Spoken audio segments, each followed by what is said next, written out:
আসসালামাইকুম সম্মানিত বন্ধুরা, আমরা আসছি একটা চায়নার ইটিআর ফ্যাক্টরিতে। এখানে অনেক সুন্দর সুন্দর কাপড় তৈরি করা হয়।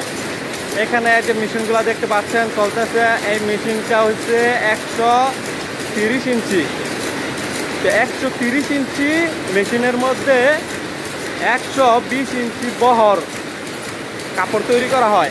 এটা সাধারণত যে এই কাপড়গুলো দেখতেছেন, যে এই কাপড়গুলো হচ্ছে বিভিন্ন টাগের বা বিভিন্ন গাড়ির শেড আছে না, শেডের কাপড় এবং জ্বালানার পর্দার কাপড় এবং আরও বিভিন্ন জায়গায় এই কাপড়গুলো ব্যবহার করা হয়। এই কাপড়গুলো দেখতে অনেক মলিন, দেখতে অনেক সুন্দর। এই কাপড় নানা ধরনের কাজে ব্যবহার করা হয়। এই যে আপনারা দেখতে পাচ্ছেন, এই যে আরও অনেকগুলো মেশিন আছে এই ফ্যাক্টরিতে। আমরা আবার অনেক কিছু দেখাবো।